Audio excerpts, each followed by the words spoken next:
On the very first day of sign language class, I learned the basics. Hi, how are you? My name is Teresa. Nice to meet you. The same thing I learned on my first day of Spanish class back in high school. The only difference is though, on my first day of Spanish class, my friends didn't ask me if it was a practical class to take. I kindly explained to them that, yeah, it is, because when I coach for Special Olympics, I work with a lot of deaf children. There are many misconceptions about the deaf culture, and it's simply because we as hearing persons haven't been immersed into the culture. In fact, only 2 of us in this room have even met someone who's deaf. So hopefully through this informative speech, if you do meet someone who's deaf, that communication barrier will slightly decrease. So today I'm going to inform you on what deaf culture is, and how to be a part of it if you so choose, and then some appropriate do's and don'ts in order to not offend anyone within the community. Next slide, please.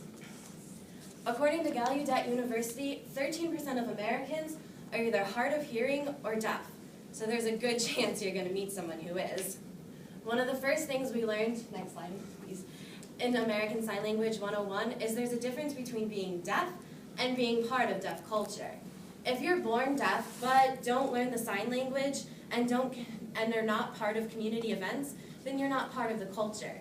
This is because people who embrace their deafness not as a disability, but as a lifestyle choice are much different than those that don't at all. So a few things that we learned about deaf culture are there many events and organizations within the culture. And these include things like at the Chicago Art Institute, you can go to a gallery tour, and that's all sign language.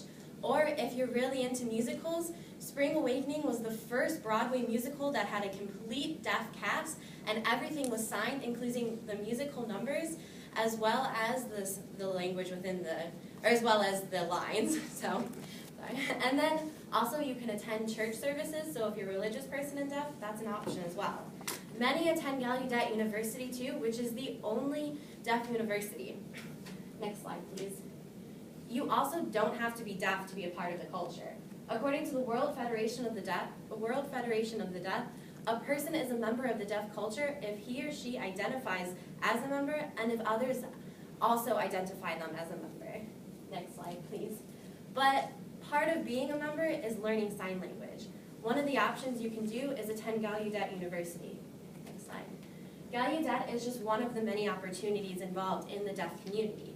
For example, they're the only deaf institute in America that is all signed. However, it's not just an interpretation degree that you can get at Gallaudet University. In fact, there's many different majors, including political science and journalism, things that we offer here.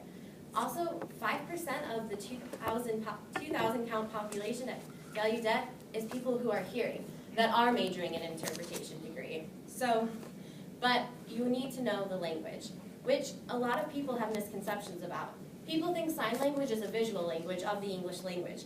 That's not the fact at all, because here in America, you take American Sign Language, or more commonly known as ASL, but many parts of the world have their own sign language. In China, you take Chinese Sign Language, and that's also not a visual representation of the language. Something that's really cool is the World Almanac put out that sign language is the 4th most spoken language in America. Next slide, please. Next slide. And in America, sign language is one of the top 3 languages taken at a university. Next slide. So now that you know the importance of knowing the language and kind of what deaf culture is, there's some things to do that are do's and don'ts in order to not offend anyone, and so there's no cultural appropriation. So, according to the Minnesota Department of Public Service, they put out a fast fact sheet. Some things to know. When you're talking to someone who's deaf, there's 3 ways to get their attention. First, tap them on the shoulder.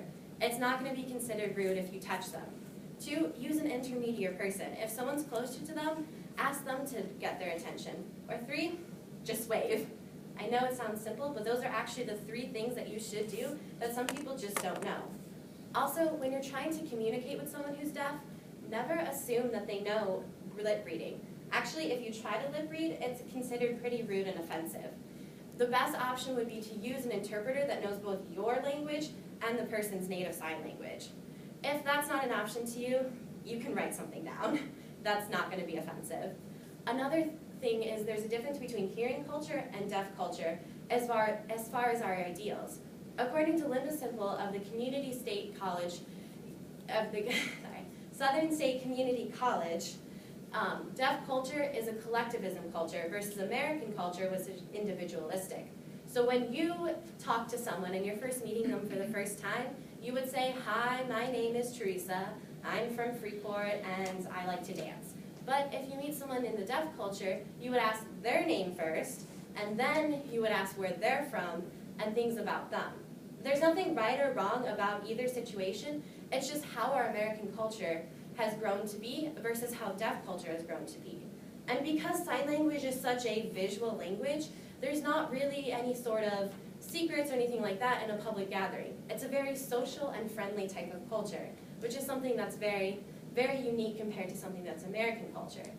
If you're interested in getting to know more about sign language, you can go to Chicago Hearing Society or just check out deaf culture events. Things like Starbucks chats and, like I mentioned earlier, church services, as well as going to gallery tours at the Chicago Art Institute. I've been to them and they've been pretty awesome. So go, next slide, thanks. And remember that it's not a disability. This is their culture. Just as if you were born in Mexico, you would have a Mexican culture. Or if you're an American, you're part of the American culture. It's something they embrace and something that is very awesome. So hopefully today you've learned the importance of what deaf culture is, why sign language is very important, and if you want to get involved, I encourage you to do so. Just remember your little fast facts about not offending anyone, and so you don't do cultural appropriation. Thank you.